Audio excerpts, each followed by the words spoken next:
Hey there, it's Wednesday, it's time for another workout. I'm gonna briefly explain what the workout is in the first few minutes of this video, and then I'm gonna go through and actually do the workout myself. So if you are riding a trainer at home, you can join me for the whole thing if you want to. I'll have some voiceover while I'm doing it and show you times on the screen so you know when to be doing what. And basically, this workout is a pretty high quality workout. We're gonna do 8 sets of 30-30s where we'll go a little harder for 30 seconds and recover for 30 seconds with a few minutes in between sets, so you can recover between each set of 8 intervals. And there's a number of ways that you can do this. If you're earlier in your training program and you're just getting started in the winter time and you're not trying to do really high intensity stuff, one suggestion that I would have would be to do some big gear tempo efforts. So it's, you know, higher power, but it's not that intense, and you're doing it at a low cadence so that you can engage your muscles at a very high level of contraction, and you're doing a lot of force production. So you're basically doing a strength building workout. And because you're doing moderately high power, maybe 80 to 90% of your threshold power, you're engaging more muscle fibers and training a larger cross section of your muscle fibers to build up aerobic enzymes so that you can get fitter. And then that sets you up for doing higher quality workouts later that might actually be much more intense. Personally, today, I'm gonna actually just be going pretty hard, and I'll be doing kind of VO2 max intensity that's well above my threshold for 30 seconds, and then I'll just soft pedal in between for 30 seconds. Partly, I'm doing that because I really love that workout and it's fun. I love it because it's really hard to get wrong, because if you overdo it the first few intervals, your body's quickly gonna prevent you from continuing to go too hard in the subsequent ones, or if you're too conservative early on, you quickly get feedback and you can dig in harder as you get to your 3rd, 4th, and 5th interval in each set. And right now, I'm just trying to, build up my aerobic capacity and set myself up for harder workouts later. And I know from years of being a relatively high-level athlete, this workout will be pretty high quality, but it's not gonna be that tough, and I know that I'll recover quite fine in a day or two, so it'll be fun. And with a thorough warm-up of maybe 20 minutes, and then those 3 sets, and a few minutes to cool down at the end, the whole thing will take barely an hour, so it's a really high quality workout that you can do pretty easily whenever you've had 1 or 2 days of recovery or easy sessions leading up to it.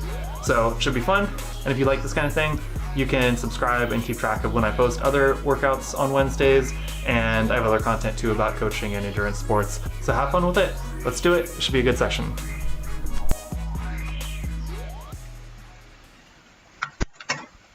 Okay, so I'm just getting started, and we want to ride steady, just start off at a comfortable pace.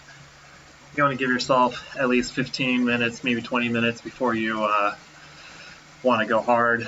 And if you're just doing some tempo efforts, or if you want to work on strength and you're going to do maybe like 90 to 100% of your threshold power for these efforts, you could probably warm up pretty solidly in just 15 minutes, 20 minutes tops, if you're trying to get the workout done relatively efficiently and quickly. But if you're trying to get more miles in, or if you're trying to make this a pretty hard workout and do pretty full gas efforts, then you probably want to go ahead and warm up at least 20 minutes and give yourself more time if you feel like you need it, depending on how cold it is, depending on what time of day it is, how your body's feeling, whether or not you had any caffeine, all of those things. Also, just like your motivation and how excited you are to work out. Sometimes your nervous system and your hormones are just much more responsive and you're like ready to go in 15 or 20 minutes. Sometimes I find that it takes longer than 20 to 30 minutes to get fully warmed up.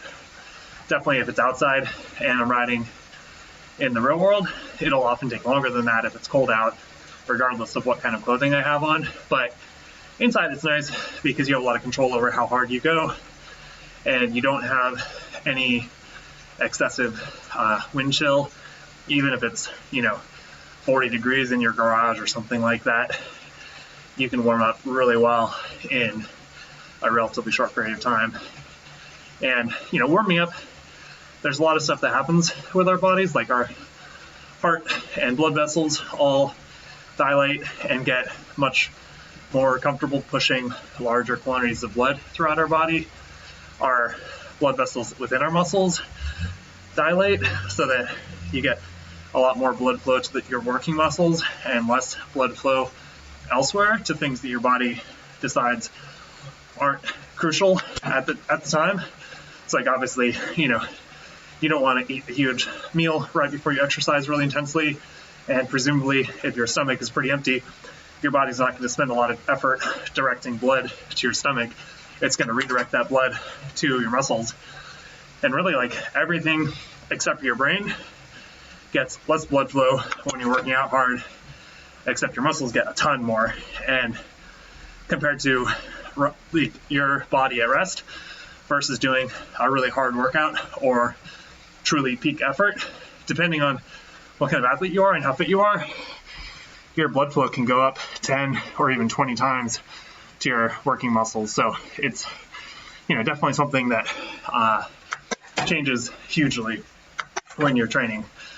But anyway, obviously I'm talking, so I'm breathing a little bit heavily, but for the most part, this is pretty comfortable right now. And you just want to cruise. You don't want to force it.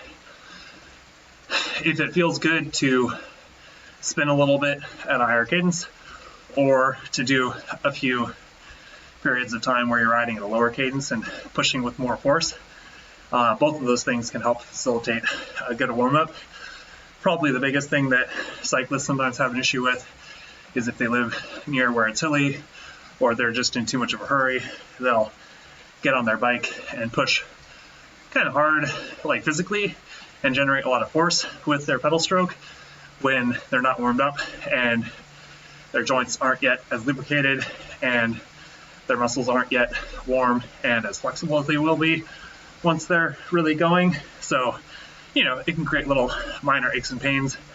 And in the grand scheme of things, I'd much rather get another 10 minutes of warm up and cut down my cool down time, or reduce the quantity of time that I spend at intensity, if it means that I can really get a good warm up in and do really high quality efforts.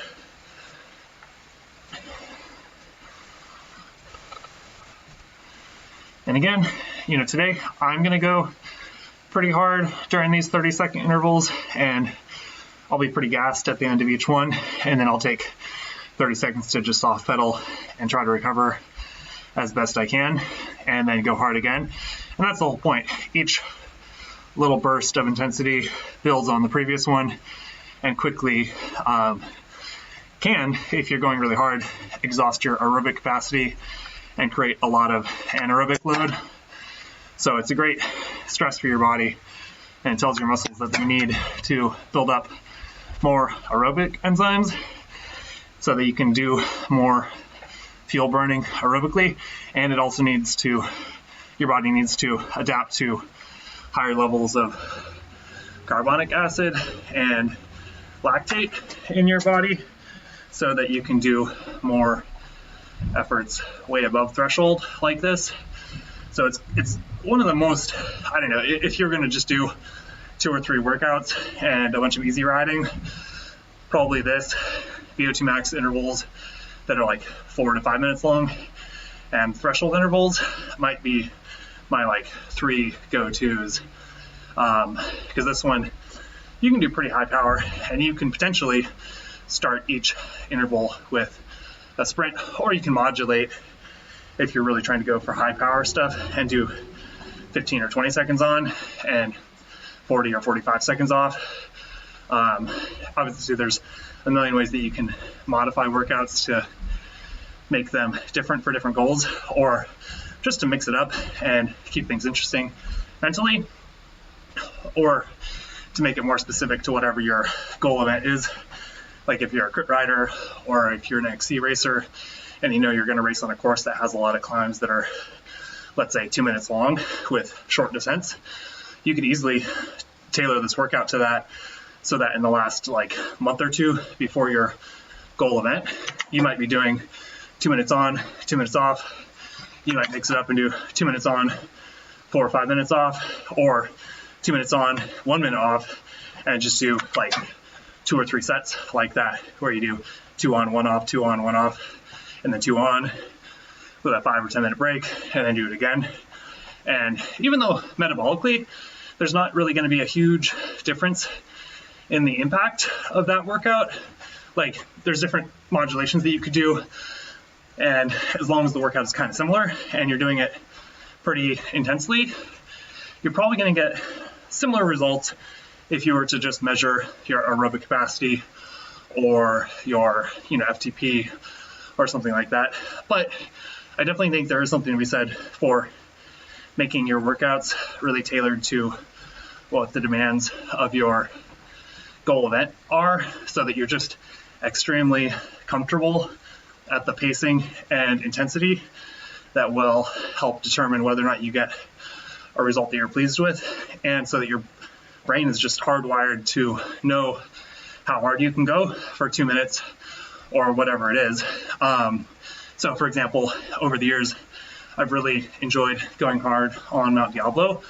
And for me, from Southgate to the summit, it's usually a little bit less than 45 minutes. If I'm going pretty hard, it could be anywhere from like 43 to 45 or 46, but usually if I'm in decent shape, it's consistently under 45. But it's like, when I've wanted to be good at long climbs for some of the stage races that I would do, or for longer time trials, I just know that it was like so integral to my success, both from a fitness standpoint and from a pacing standpoint, and confidence knowing that I can do all hard, long effort like that, that I would just go out every week or two and go hard up Mount Diablo, and sometimes do specific efforts along the way, but a lot of times just go like 98% hard all the way up the climb, so that I had a solid 45 minutes at threshold. So I knew exactly what it was going to feel like if I was doing a 20-mile time trial, and it was going to take about that long to do it. So I think there's a lot of merit to really being specific with your training. On the other hand, if you are just training to be fit and healthy, and you want to like do well on group rides and hang with your buddies or something like that, it's great to do a mix of workouts and do workouts like this, and even repeat them, multiple times, because each time you do this workout or any workout, it really like trains your brain to be good at it, because you can pay attention to how it feels, what kind of pacing you're doing, and you can execute it better and better and just become more skillful at it. Obviously you get fitter, so you can like physically do more work and get more power out of your efforts, but you also just become much better at pacing it, so that your brain can like integrate all of the inputs that it's getting and knows how to handle the type of fatigue that you're creating, and you can just do it better. And to a certain extent, that's kind of a self-reinforcing phenomenon, where if you do good workouts, you know how to do them better. The better you can do your workouts, the fitter you get. And it's just a virtuous cycle that happens when you're training consistently. But anyway, it's 11 minutes in for me. I'm gonna keep going for at least 10 minutes. I'll cut it off so that the video just warms up for 20 minutes and then does the intervals. If you feel like you want or need more time to warm up, you can just pause it briefly and then start it up again when you're ready to do the intervals. Because sometimes just 5 minutes more can make a huge difference in your readiness to do the intervals. Right now, I'm definitely getting a sweat going, and I will momentarily hop off for a quick second to turn my fan on, but I'm really pleased with how quickly I'm warming up, and I'm looking forward to doing some hard efforts. I love it. And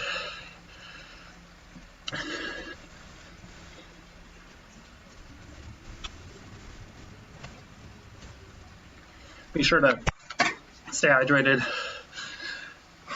Over the course of an hour, you're definitely not going to get terribly dehydrated, even if you're like me and you have, you produce a lot of power, you produce a lot of heat, you sweat a bunch, and even if you finish, with a towel that's drenched in sweat, in the grand scheme of things, it's not a ton of fluid. Like, you can easily recoup that in the next hour or two afterwards.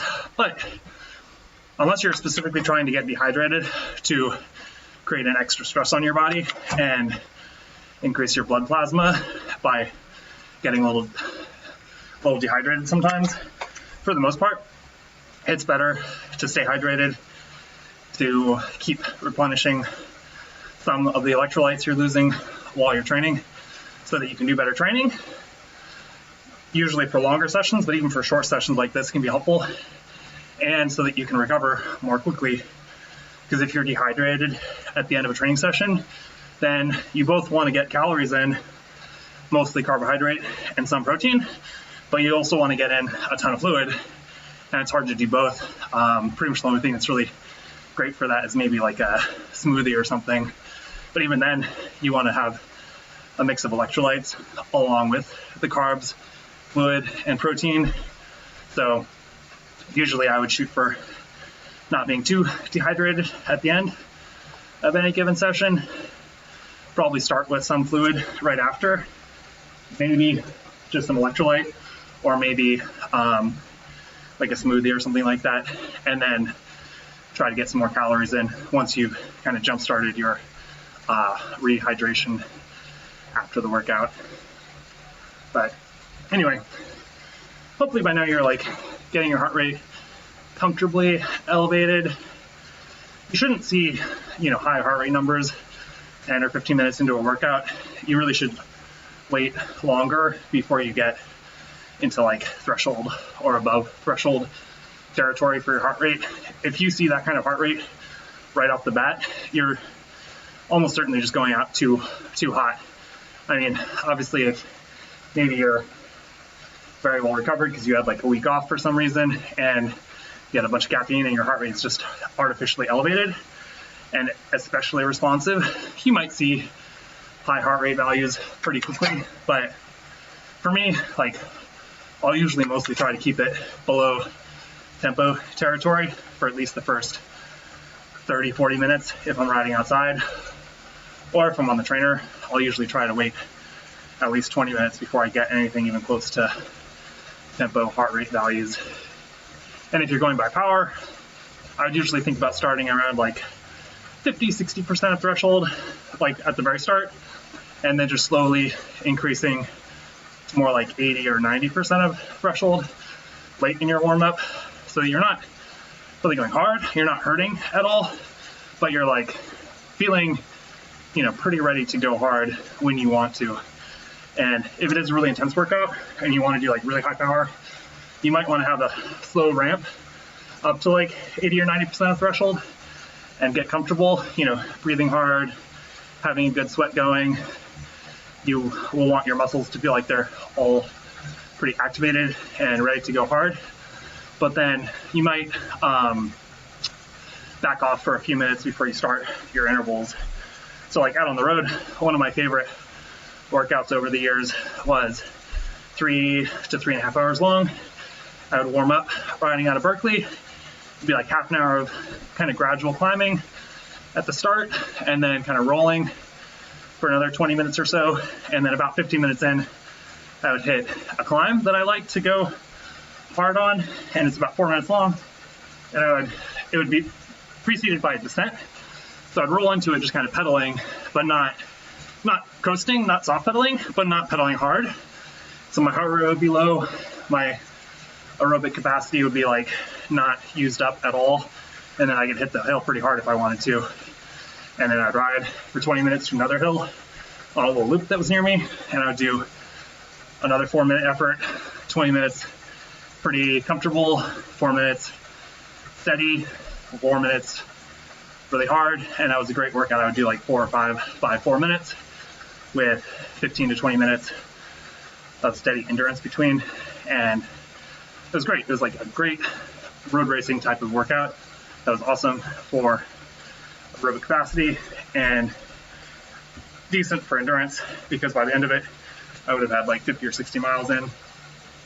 And I also had a climb that was like 10-15 minutes long on the way back to Berkeley at the end. So depending on what I had left after the workout was done, I could just ride like steady, or I could mix in a little bit of tempo or threshold up that climb and empty the tank that way. Or I could even do some attack efforts and make it like a race specific kind of mixed intensity workout But of course, the focus was on the VO2 max intervals. And at the end of 2.5 to 3 hours, when those were done, I was satisfied with my workout, and anything past that was kind of a bonus. Likewise, for any indoor session like this, if you plan on doing a hard workout, like get in a good warm up, do the work. But if you have time and energy, you could add more miles at the start and get a more thorough warm up in. Or you could, warm up, do your workout, and then just ride steady and get a few miles in afterwards to round out more of an endurance session. And especially nowadays with Zwift and podcasts and easy access to any music that you want to find, I feel like it's way easier now than ever to get in longer trainer sessions and have it be pretty high quality and pretty fun in its own way. Clearly, I much prefer riding outside in the grand scheme of things, but I also really love doing high quality indoor workouts, and the fact that I can do them very well on Zwift is really fun. But anyway, in about a minute, we'll start the intervals.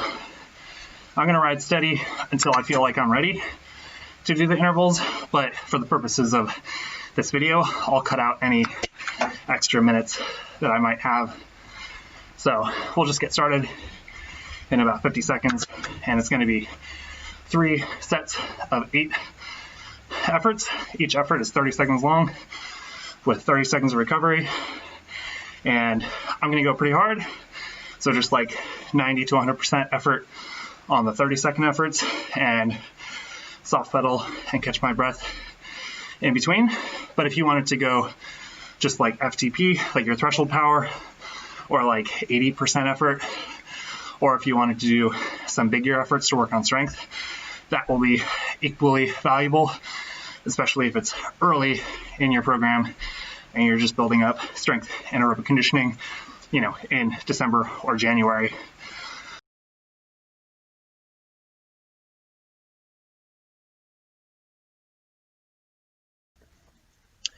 So we'll get started in just a few seconds. We just want to have a clear idea of what we're targeting and try to execute that as best we can. If you're going hard like I am, just go ahead and sprint and go for it, and the pacing will take care of itself. Let's get ready.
Okay, that's great. That's 5 efforts. Just a few more.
Very good. 7 efforts in, only 1 left.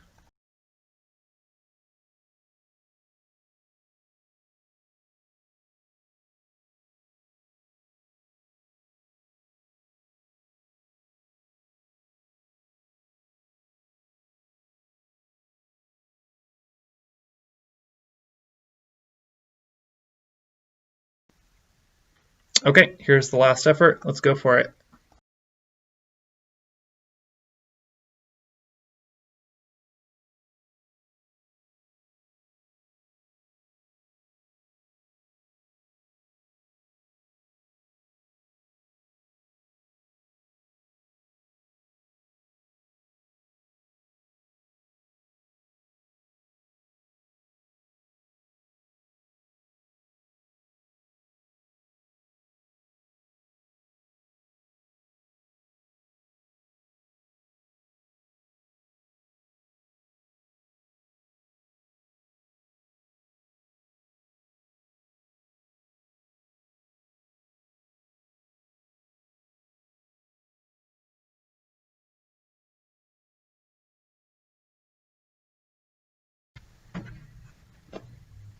Okay, that's great. That was a good first set.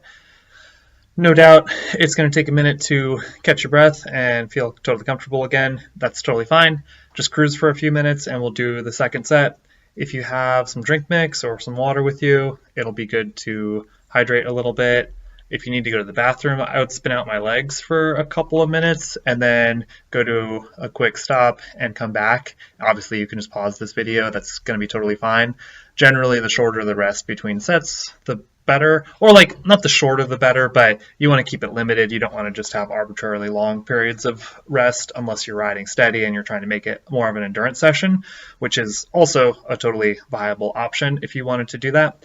But for this session, with the target of finishing in around an hour, we're just going to try to cruise steady for a few minutes, get a little bit of drink mix, try to relax, breathe easy, get our heart rate down and comfortable, and then get ready to attack the second set with the appropriate amount of intensity that we're targeting.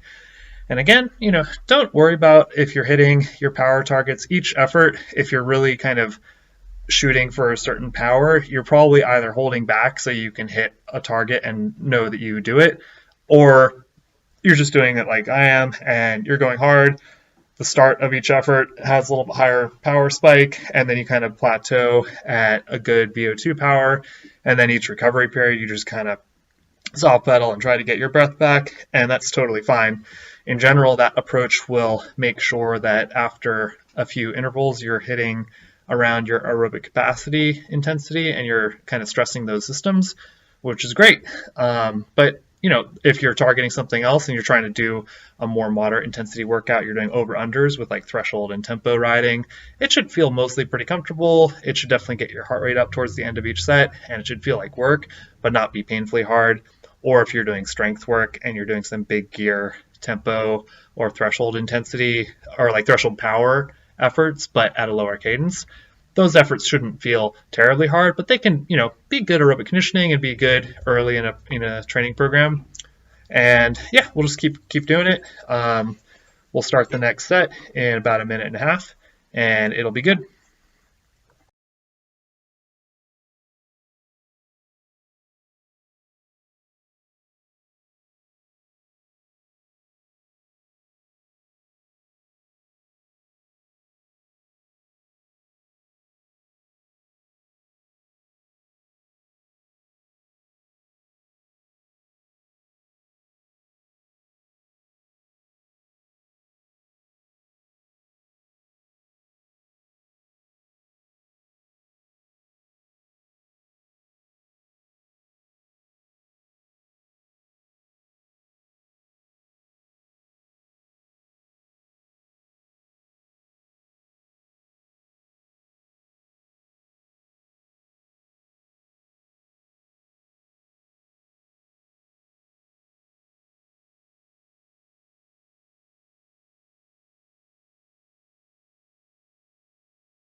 Okay, great.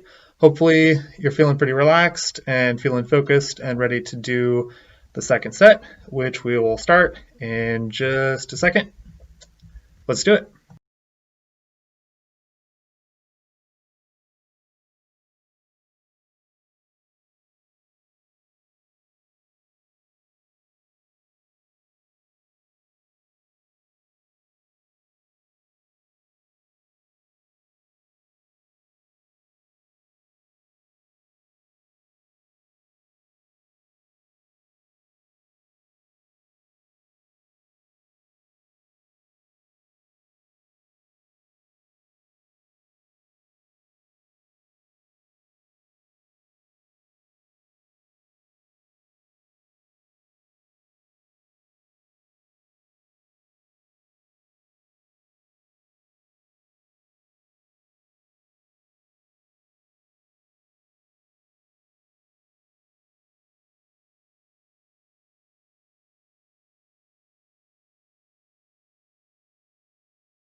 Okay, that's great. That's 5 efforts. Just a few more.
Very good. 7 efforts in, only 1 left.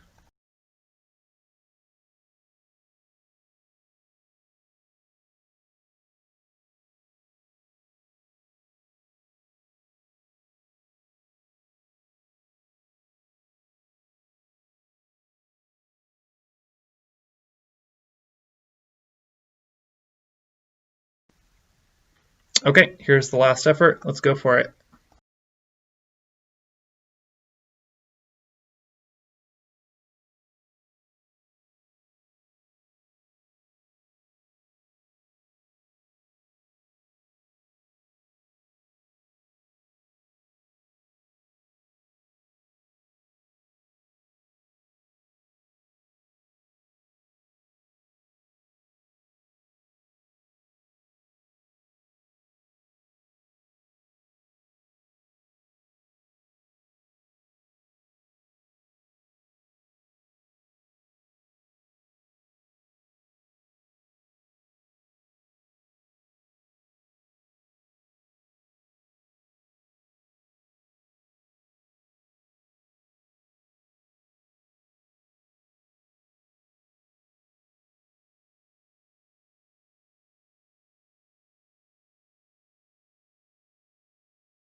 Oh man, it's a good workout.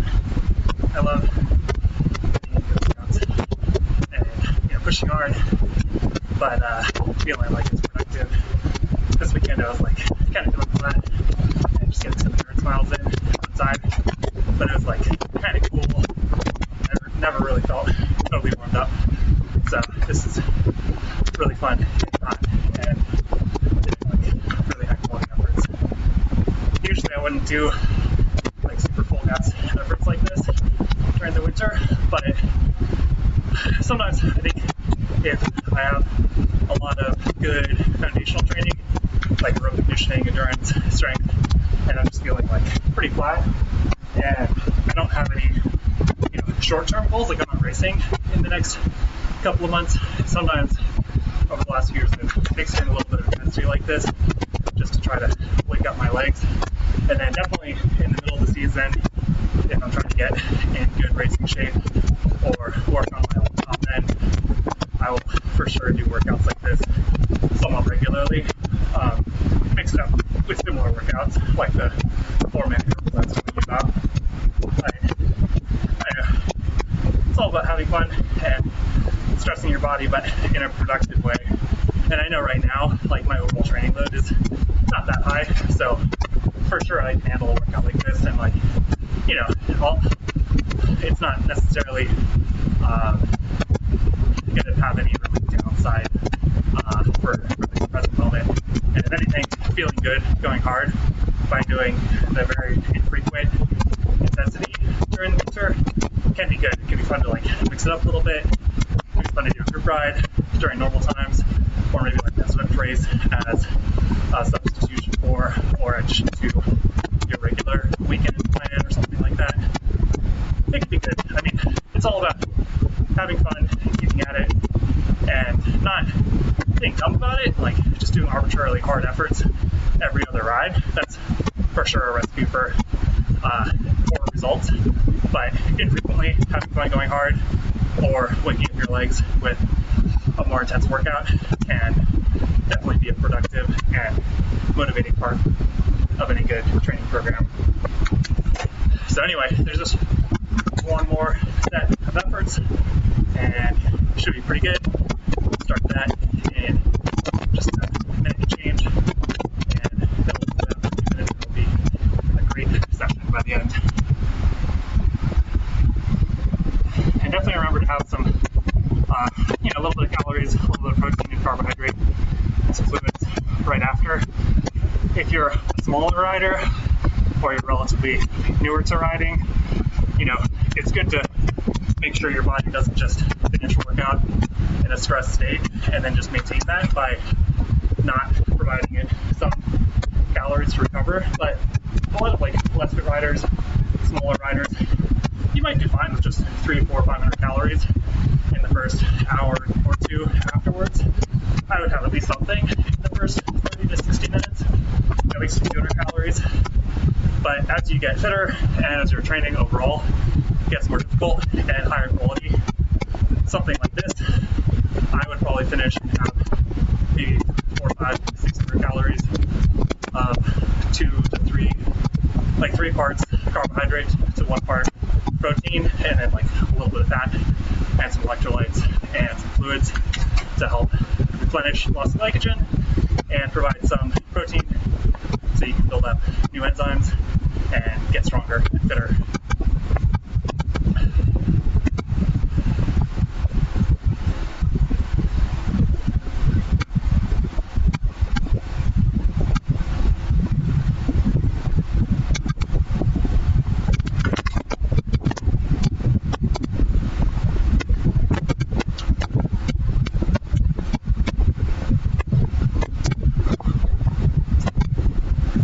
So those first 2 sets were really good.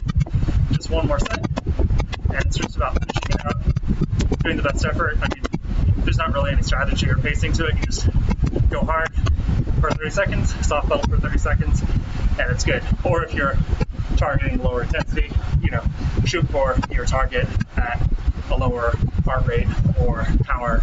Ideally, lower power numbers are like a better target than heart rate because it takes a while for your heart rate to get up there. But let's start the last set.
Okay, that's great. That's 5 efforts. Just a few more.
Very good. 7 efforts in, only 1 left.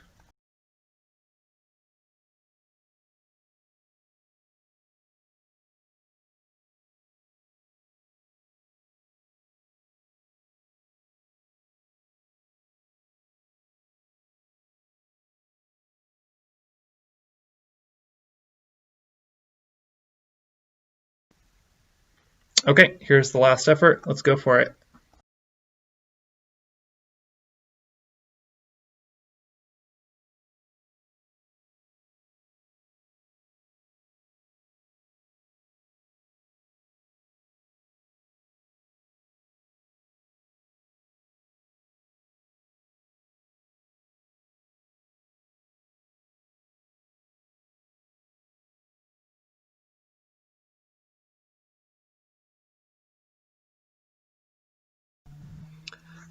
Okay, so that was the last effort that I promised you. That's great. If you want to cruise easy, go for it.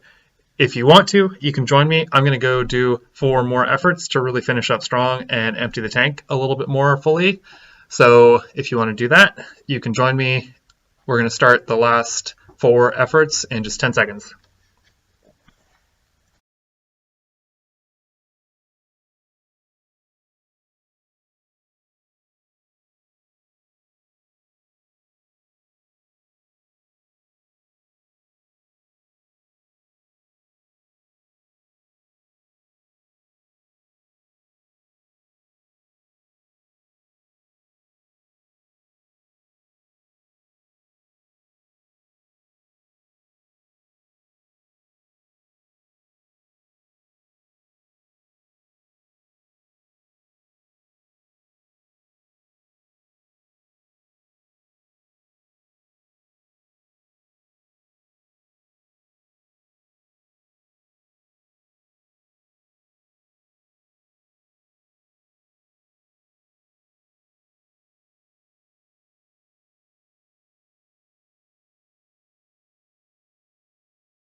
boy. Yeah.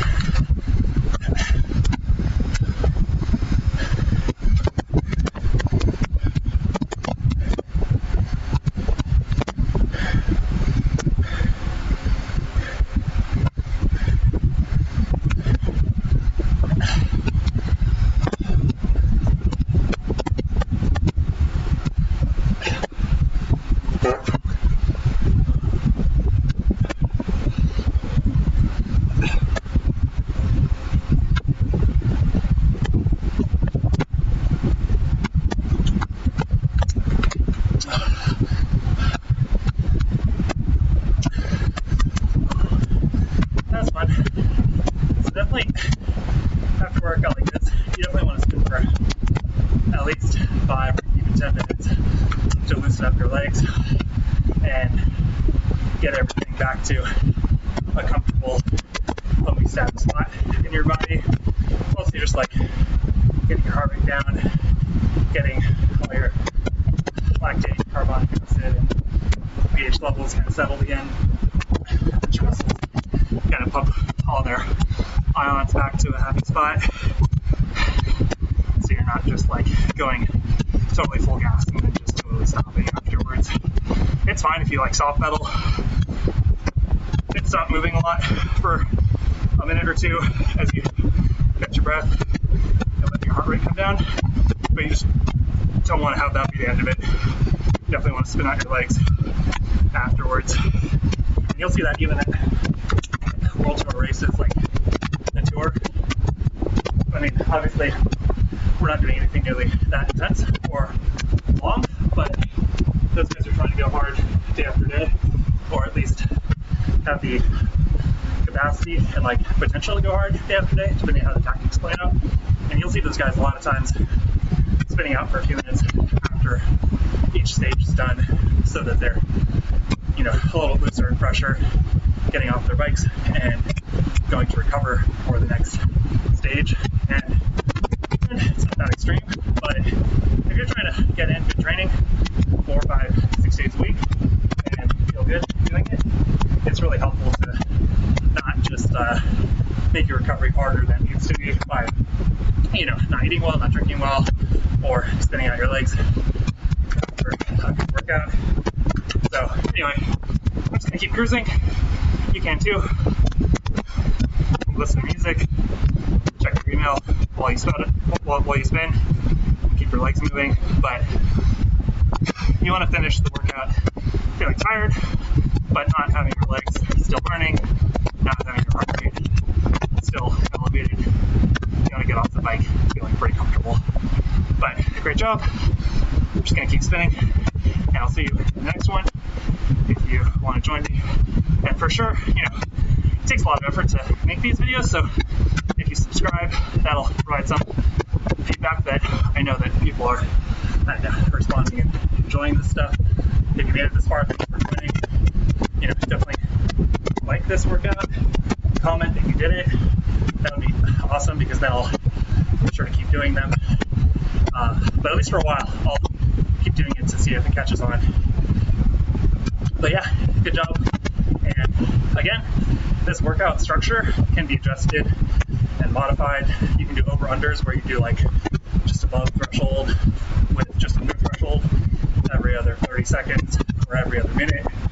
You could do 3 sets of 4 or 5 by 1 minute with 1 minute recovery, and do sets with like a 5-minute break in between.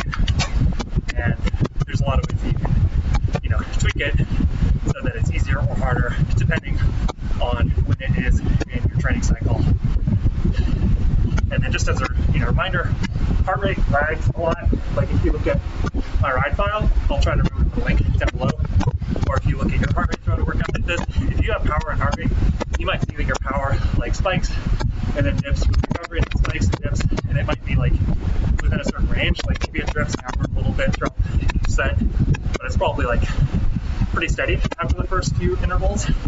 But your heart rate will like go up and down and up and down, but it'll keep trending up throughout each of the sets. And if you don't have excellent ventilation, it'll trend up throughout the entire workout as you get warmer and your heart just has to work harder. So heart rate can be useful feedback to see like how fit you are and how much work you're doing and how much aerobic like demand there is on your system as a whole.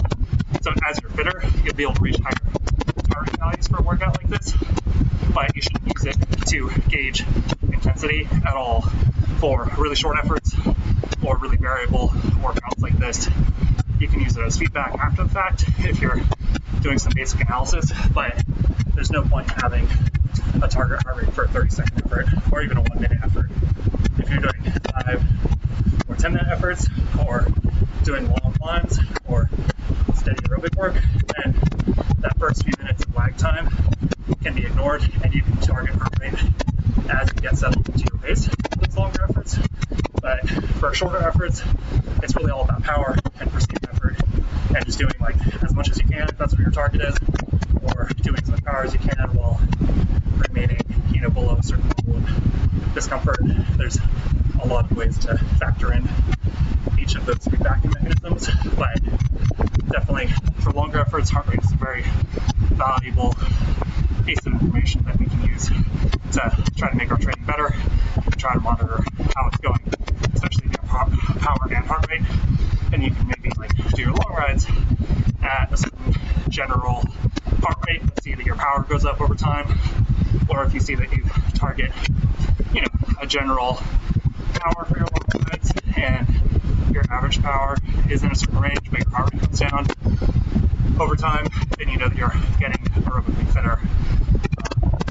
Anyway, just a few thoughts. I'll see you in the next one. Thanks for joining if you made it this far. And again, if you want to add some miles after this, that's great. If you want to make a workout like this harder, you could always add a 4th set, but I wouldn't generally go beyond that because then the quality of the efforts will deteriorate if you try to do like 5 or 6 sets like this, unless you're a really world-class athlete. And I don't know, even then I wouldn't probably do more than 4 sets of a workout like this, 5 tops. But for average people that are time constrained, doing a workout like this and getting done in an hour or so is going to be great. But yeah, thanks for watching. I'll see you.